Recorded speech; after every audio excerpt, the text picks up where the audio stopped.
നമസ്കാരം. Plus one സാമ്പത്തിക ശാസ്ത്രം ക്ലാസ്സിലേക്ക് എല്ലാ വിദ്യാർത്ഥികളെയും സ്വാഗതം ചെയ്യുന്നു.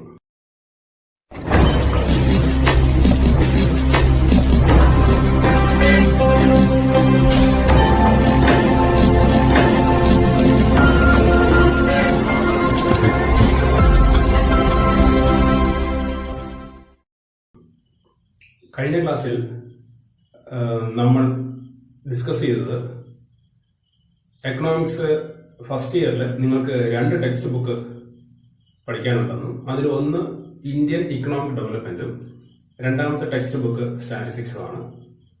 That is statistics for economics. ഈ 2 ടെക്സ്റ്റിലുമായിട്ട് 19 ചാപ്റ്ററാണ് നിങ്ങൾക്ക് പഠിക്കാനുള്ളത്.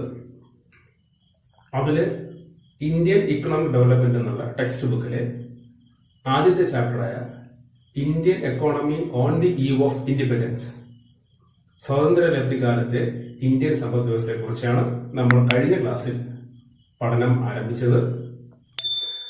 ഈ ഫസ്റ്റ് ചാപ്റ്ററിൽ 6-7ഓളം സബ് ഹെഡിങ്ങുകൾ ഉണ്ടെന്ന് ഞാൻ കഴിഞ്ഞ ക്ലാസ്സിൽ പറഞ്ഞു. അതിൽ ഒന്നാമത്തെ ഹെഡിങ് ആയിരുന്നു low level of economic development under colonial rule. ആ ഒരു സബ് ഹെഡിങ് കഴിഞ്ഞു. ഇന്ന് നമ്മൾ പറയാൻ പോകുന്നത് രണ്ടാമത്തെ സബ് ഹെഡിങ് ആയ അഗ്രികൾച്ചർ സെക്ടറിനെ കുറിച്ചാണ് ഇന്ന് നമ്മളിവിടെ ഡിസ്കസ് ചെയ്യാൻ പോകുന്നത്. During the colonial period, India's economy mainly depends on agriculture. That is, 85% of the Indian population depends agriculture. Even though 85% of the Indian population depends on agriculture continued to experience a stagnation. Colonial പീരീഡിൽ കാർഷിക മേഖല ആണ് നമ്മൾ മുന്നോട്ട് കൊണ്ടുപോയിക്കൊണ്ടിരുന്നത്.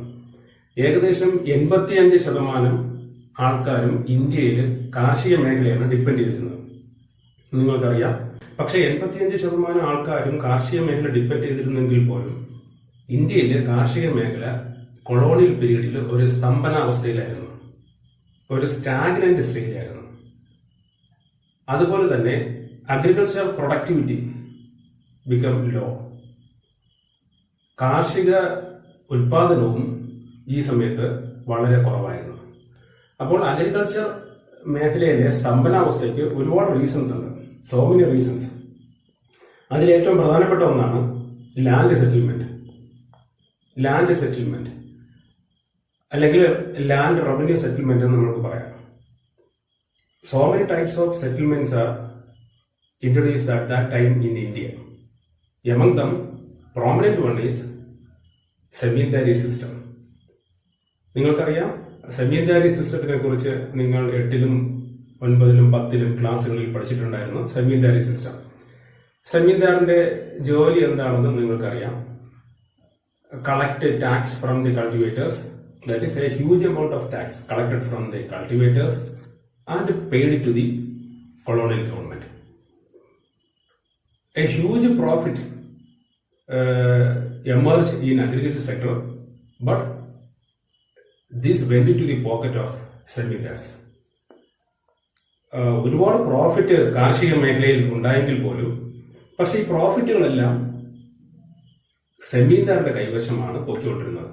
അല്ലാതെ cultivators അല്ലെങ്കിൽ ഫാമേഴ്സിന് ഇതുകൊണ്ട് ഒരു ബെനിഫിറ്റും ഉണ്ടായില്ല.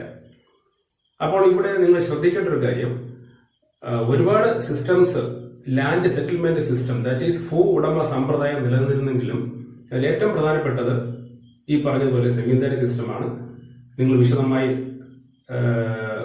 10ലൊക്കെ പഠിച്ചിട്ടുണ്ട്. ഇത് ഫസ്റ്റ് ആരംഭിച്ചത് ബംഗാൾ പ്രസിഡൻസിയിലാണ്, സെമീന്ദാരി സിസ്റ്റം. അതുപോലെ ഇതുമായിട്ട് കൂട്ടിച്ചേർത്ത് പറയേണ്ട 1-2 കാര്യങ്ങളാണ് റൈറ്റ് ബാരി സിസ്റ്റവും മഹൽബാരി സിസ്റ്റവും. ഈ റൈറ്റ് ബാരി സിസ്റ്റം എന്ന് പറയുന്നത് മദ്രാസ് പ്രസിഡൻസിയിലും അതുപോലെ തന്നെ ഈ മഹൽബാരി സിസ്റ്റം ആരംഭിച്ചത് നോർത്ത് ഇന്ത്യയിലുമാണ്. മഹൽബാരി സിസ്റ്റത്തിനെ കുറിച്ചും റൈറ്റ് ബാരി സിസ്റ്റത്തിനെ കുറിച്ചും ഞാൻ കൂടുതലായിട്ടൊന്നും പറയും. അപ്പോൾ ഇവിടെ നിങ്ങൾ പ്രത്യേകം ഓർമ്മിക്കേണ്ട ഒരു കാര്യം, സെമീന്ദാർമാരോ അല്ലെങ്കിൽ കൊളോണിയൽ ഗവൺമെന്റോ ഇന്ത്യയുടെ കാർഷിക മേഖലയുടെ വളർച്ചയ്ക്ക് വേണ്ടി യാതൊരു വക കാര്യങ്ങളും ഈ കൂട്ടർ ചെയ്തിരുന്നില്ല. ഇവിടെ എമർജ് ചെയ്യുന്ന അഗ്രികൾച്ചർ സെക്ടർ വഴി എമർജ് ചെയ്യുന്ന പ്രോഫിറ്റുകൾ ഇങ്ങനെ പോവുകയും പക്ഷെ അഗ്രികൾച്ചറിന്റെ ഡെവലപ്മെന്റിന് വേണ്ടി ഏതൊരു സ്റ്റെപ്പും മുന്നോട്ട് വെച്ചിട്ടില്ല. അപ്പോൾ ഒന്നാമത്തെ ഒരു പോയിന്റ് ഓർമ്മിക്കേണ്ടത് ലാൻഡ് സെറ്റിൽമെന്റ് സിസ്റ്റം, അഗ്രികൾച്ചറിന്റെ സ്റ്റാഗ്നേഷനുള്ള ഒന്നാമത്തത്. രണ്ടാമത്തതാണ് ലോ ലെവൽ ഓഫ് ടെക്നോളജി. സാങ്കേതിക വിദ്യ എന്ന് പറയുന്നത് വളരെ പരിതാപകരമായിരുന്നു ബ്രിട്ടീഷുകാരുടെ സമയത്ത്. മൂന്നാമത് ചിന്തിക്കേണ്ട ഒരു കാര്യമാണ് ലാക്ക് ഓഫ് ഇറിഗേഷൻ ഫെസിലിറ്റീസ്, ജലസേചന സൗകര്യങ്ങളുടെ അഭാവം. അപ്പോൾ ഈ മറ്റൊന്നാണ് ഫെർട്ടിലൈസറും അല്ലെങ്കിൽ പെസ്റ്റിസൈഡ്സിന്റെയും ലിമിറ്റഡ് യൂസും. അപ്പോൾ ഈ 4 പ്രധാനപ്പെട്ട, ഒരുപാട് റീസൺസ് ഉണ്ട് എങ്കിലും ഏറ്റവും പ്രധാനപ്പെട്ട ഈ 4 കാരണങ്ങൾ കൊണ്ടാണ് കൊളോണിയൽ പീരീഡില് ഈ ഇന്ത്യയിലെ കാർഷിക മേഖല ഒരു സ്തംഭനാവസ്ഥയിലായിരുന്നു. എക്സാമിനേഷൻ ചോദിക്കും, വളരെയധികം ശ്രദ്ധിച്ചുകൊള്ളുക. ഇതിനോടുകൂടി കൂട്ടിച്ചേർക്കേണ്ട മറ്റൊരു കാര്യം കൂടിയാണ് കൊമേഴ്സ്യലൈസേഷൻ ഓഫ് അഗ്രികൾച്ചർ, കാർഷിക മേഖലയുടെ വാണിജ്യവൽക്കരണം. കാർഷിക മേഖലയുടെ വാണിജ്യവൽക്കരണം ബ്രിട്ടീഷുകാർ ഇവിടെ ഇൻട്രൊഡ്യൂസ് ചെയ്ത ഒരു സംഭവമായിരുന്നു. കാർഷിക മേഖലയുടെ വാണിജ്യവൽക്കരണം എന്ന് പറഞ്ഞാൽ ഇത്രയേ ഉള്ളൂ. Instead of producing food crops they were producing cash crops. Food crop produce ചെയ്യുന്നതിനും പകരം ക്യാഷ് ക്രോപ്പ് പ്രൊഡ്യൂസ് ചെയ്യുക എന്നുള്ളതാണ് പ്രധാനമായും കൊളോണിയൽ ഗവൺമെന്റ് മുന്നോട്ട് വെച്ച ആശയം. അപ്പോൾ ഇന്ത്യയില് ഫാമേഴ്സ് ഫുഡ് പ്രോഡക്ട്സ് ഉൽപ്പാദിപ്പിക്കുന്നതിന് പകരം ഡൈവേർട്ട് ചെയ്ത് ക്യാഷ് ക്രോപ്സിലോട്ട് പോയി. കുറച്ച് ഫാമേഴ്സ് മാത്രമാണ് ഫുഡ് ക്രോപ്പിൽ നിന്ന് ക്യാഷ് ക്രോപ്സിലോട്ട് കൺവേർട്ട് ചെയ്ത് പോയത്. ഇവരാരും ഷിഫ്റ്റ് ചെയ്ത് പോകാൻ സാധിച്ചില്ല ഫുഡ് ക്രോപ്പിൽ നിന്ന് ക്യാഷ് ക്രോപ്സിലോട്ട്. അവർക്ക് വേണ്ടിയുള്ള ടെക്നോളജിയോ അല്ലെങ്കിൽ അവർക്ക് ഇൻവെസ്റ്റ്മെന്റ് നടത്താനുള്ള ഒരു സാഹചര്യമോ ഈ കാലഘട്ടത്തിൽ ഉണ്ടായിരുന്നില്ല. അപ്പോൾ കൊമേഴ്സ്യലൈസേഷൻ ഓഫ് അഗ്രികൾച്ചറും കൂടി ഈ കൂട്ടത്തിൽ ശ്രദ്ധിക്കുക. അപ്പോൾ നമ്മൾ ഇത്ര നേരം പറഞ്ഞത് രണ്ടാമത്തെ പോയിന്റായ അഗ്രികൾച്ചർ സെക്ടറാണ്. അഗ്രികൾച്ചർ സെക്ടർ സ്റ്റാഗ്നന്റ് ആയ ഒരു സിറ്റുവേഷൻസ് തൊട്ട് മുകളിൽ പറഞ്ഞു. ഇതിന്റെ കൂടെ കൊമേഴ്സ്യലൈസേഷൻ ഓഫ് അഗ്രികൾച്ചറും കൂടി ഓർമ്മിക്കുക. ഇന്ത്യയിൽ ഫുഡ് ക്രോപ്പിന്റെ ഉൽപാദനം കുറച്ച് ക്യാഷ് ക്രോപ്സിലോട്ട് ഫാമേഴ്സിനെ മാറ്റുന്ന ഒരു പ്രക്രിയയാണ് ഇവിടെ നടന്നത്. അപ്പോൾ ഇത് ക്യാഷ് ക്രോപ്സ് വാസ്തവത്തിൽ ഏറ്റവും കൂടുതൽ കൊളോണിയൽ ഗവൺമെന്റിന് ഹോം കൺട്രിയിൽ ഏറ്റവും കൂടുതൽ ആവശ്യമുള്ള ഒരു കാര്യമായിരുന്നു. Third point is industrial sector. As in the case of agriculture, it is also in manufacturing sector. Agriculture സെക്ടറിൽ എന്താണോ ഇന്ത്യ നേരിട്ടത് അതേ അവസ്ഥ തന്നെയാണ് വ്യവസായ മേഖലയിലും സംഭവിച്ചത്. നമ്മുടെ വേൾഡ് ഫേമസ് ആയിട്ടുള്ള ഇൻഡസ്ട്രികളെല്ലാം ഡിക്ലൈൻ ചെയ്യാൻ തുടങ്ങി. ഡിക്ലൈൻ ചെയ്യാൻ കാരണം എന്താണെന്നുള്ളത് നമ്മൾ നേരത്തെ കണ്ടതാണ്. That is the prime motive of the colonial government is systematically industrialising India. അതിനവർ ചെയ്ത രീതി എന്ന് പറഞ്ഞാൽ India reduced to a mere exporter of raw materials for their upcoming industries in the Britain. At the same time, India is converted into a market for their finished products. അപ്പോൾ ഇന്ത്യയില് അല്ലെങ്കിൽ ഇന്ത്യയെ ബ്രിട്ടീഷുകാർ ചെയ്തിരുന്നത് ഇവിടെയുള്ള റോ മെറ്റീരിയലെല്ലാം എക്സ്പോർട്ട് ചെയ്തിട്ട്, മുൻകാലങ്ങളിൽ ബ്രിട്ടീഷുകാർ വരുന്നതിന് മുമ്പേ ഫിനിഷ്ഡ് പ്രോഡക്ട്സ് എക്സ്പോർട്ട് ചെയ്തിരുന്ന ഒരു രാജ്യമായിരുന്നു ഇന്ത്യ. എന്നാൽ കൊളോണിയൽ ഗവൺമെന്റ് കാലഘട്ടം എത്തിയപ്പോൾ ഇന്ത്യ എക്സ്പോർട്ട് ചെയ്യുന്നത് റോ മെറ്റീരിയലായി മാറി.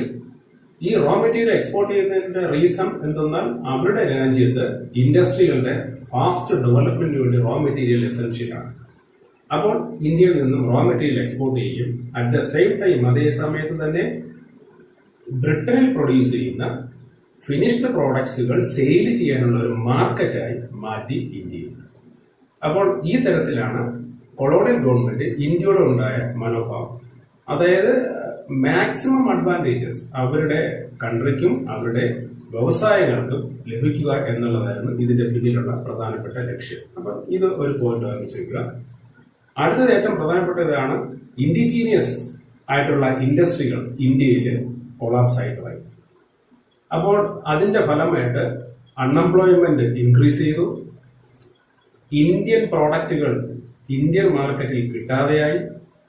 കാരണം ഇൻഡസ്ട്രികളെല്ലാം ഡിക്ലൈൻ ചെയ്യാൻ തുടങ്ങി, റോ മെറ്റീരിയൽ ഇല്ലാതെ. അങ്ങനെ വന്നപ്പോൾ ഡിമാൻഡ് കൂടി, പ്രോഡക്ട്സുകളുടെ ഡിമാൻഡ് കൂടിയപ്പോൾ ഈ ഒരു അവസരം കൊളോണിയൽ ഗവൺമെന്റ് മാക്സിമം എക്സ്പ്ലോയിറ്റ് ചെയ്തു. അവരുടെ ചീപ്പ് മാനുഫാക്ചറിംഗ് ഗുഡ്സ് എല്ലാം ഇന്ത്യയിലോട്ട് ഇമ്പോർട്ട് ചെയ്യുകയും ഇവിടെ നിർബാധം വിറ്റഴിക്കുകയും വൻ പ്രോഫിറ്റ് അവർ നേടിയെടുക്കുകയും ചെയ്തു. In the second half of the 19th century, modern industries began to take a root in India, mainly cotton and jute industries.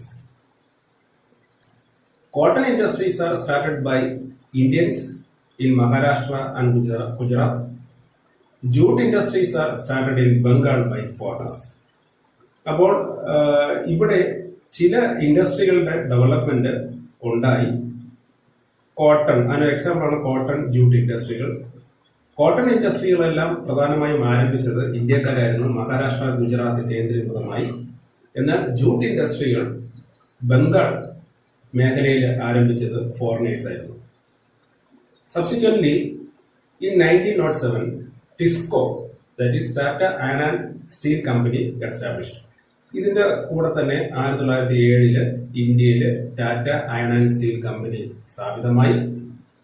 അതുപോലെ തന്നെ ഇതിനോടനുബന്ധിച്ച് സെക്കൻഡ് വേൾഡ് വാറിന് ശേഷം ഷുഗർ പ്രൊഡ്യൂസിംഗ് ഇൻഡസ്ട്രീസ്, ഇങ്ങനെയുള്ള ചില ചെറിയ ചെറിയ സംരംഭങ്ങൾ ഇന്ത്യയിൽ ആരംഭിച്ചു.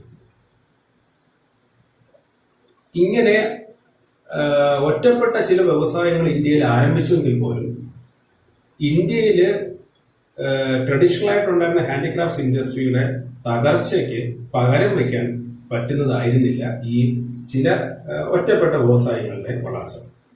ഇത്തരം കാര്യം ഓർമ്മിച്ച് വയ്ക്കുക. ഇതുമായിട്ട് ബന്ധപ്പെട്ട് ഒരു കാര്യം കൂടി ഓർമ്മിക്കേണ്ടത്, during the British period capital good industries are not developed. Capital good industries അതെന്താണെന്നുള്ള മനസ്സിലാക്കുക. ഉൽപാദനത്തിന് ആവശ്യമായ യന്ത്ര സാമഗ്രികൾ നിർമ്മിക്കുന്ന വ്യവസായമാണ് ക്യാപിറ്റൽ ഗുഡ് ഇൻഡസ്ട്രീസ്. ഉൽപാദനത്തിന് ആവശ്യമായ യന്ത്ര സാമഗ്രികൾ ഉൽപ്പാദിപ്പിക്കുന്ന ഇൻഡസ്ട്രീസ് ആണ് ക്യാപിറ്റൽ ഗുഡ് ഇൻഡസ്ട്രീസ്. ഈ ഇൻഡസ്ട്രീസ് ഇന്ത്യയിൽ ഡെവലപ്പ് ചെയ്തില്ല. അപ്പോൾ ഇതും ഇന്ത്യയുടെ ഇൻഡസ്ട്രിയൽ സെക്ടറിന്റെ ഒരു ബാക്ക്വേർഡ്നെസ്സിന് കാരണമായി മാറി. അപ്പോൾ ഈ പോയിന്റിൽ നിങ്ങൾ ഓർമ്മിച്ച് വയ്ക്കേണ്ട കാര്യങ്ങൾ 2-3 പോയിന്റുകൾ മാത്രമാണ്. ഒന്ന്, ബ്രിട്ടീഷുകാർ ഇന്ത്യയെ റോ മെറ്റീരിയൽ എക്സ്പോർട്ട് ചെയ്യുന്ന ഒരു രാജ്യമായി മാറ്റുകയും അവരുടെ ഫിനിഷ്ഡ് പ്രോഡക്ട്സ് ഇമ്പോർട്ട് ചെയ്ത് സെയിൽ ചെയ്യുന്ന ഒരു മാർക്കറ്റായി മാറ്റി. മറ്റൊന്ന്, ഇന്ത്യയിലുള്ള ഇൻഡസ്ട്രികളുടെ ഉൽപ്പന്നങ്ങൾ കിട്ടാതെ വന്നപ്പോൾ പ്രോഡക്റ്റുകളുടെ ഡിമാൻഡ് കൂടിയപ്പോൾ ചീപ്പ് മാനുഫാക്ചർഡ് ഗുഡ്സ് ബ്രിട്ടനിൽ നിന്ന് ഇമ്പോർട്ട് ചെയ്യുകയും ഇവിടെ ഹ്യൂജ് ലെവൽ ഓഫ് പ്രോഫിറ്റ് അവർ ഉണ്ടാക്കിയെടുക്കുകയും ചെയ്തു. മറ്റൊരു പ്രധാനപ്പെട്ട ഒരു പോയിന്റാണ് capital good industries. Capital good industries മറ്റുള്ള വ്യവസായങ്ങൾക്ക് വേണ്ടിയുള്ള യന്ത്ര സാമഗ്രികൾ ഉൽപ്പാദിപ്പിക്കുന്ന ഇൻഡസ്ട്രിയാണ് ക്യാപിറ്റൽ ഗുഡ് ഇൻഡസ്ട്രീസ്. ഇത്തരത്തിലുള്ള ഇൻഡസ്ട്രികളൊന്നും ഇന്ത്യയിൽ നല്ല രീതിയിലൊന്നും ഫ്ലറിഷ് ചെയ്ത് വന്നിട്ടില്ലായിരുന്നു. രണ്ടാമത്തെ പോയിന്റിൽ, മൂന്നാമത്തെ ഇൻഡസ്ട്രി സെക്ടറിൽ ഏറ്റവും പ്രധാനമായി ഇതൊന്ന് ഓർമ്മിച്ചിട്ടുണ്ട്. ഈ വ്യവസായങ്ങൾ, ഈ നാമമാത്രമായ വ്യവസായങ്ങളുടെ വളർച്ചാ നിരക്ക് വളരെ കുറവായിരുന്നു. അതുപോലെ തന്നെ ഈ വ്യവസായങ്ങൾ ഇന്ത്യയുടെ GDP-യിലോട്ടുള്ള സംഭാവനയും വളരെ കുറവായിരുന്നു. GDP എന്താണെന്ന് നിങ്ങൾ പഠിച്ചിട്ടുണ്ട്, ഗ്രോസ് ഡൊമസ്റ്റിക് പ്രോഡക്റ്റ്, മൊത്തം ആഭ്യന്തര ഉൽപ്പന്നം. നാഷണൽ ഇൻകം നേരത്തെ നിങ്ങൾ പഠിച്ചിട്ടുള്ളതാണ്.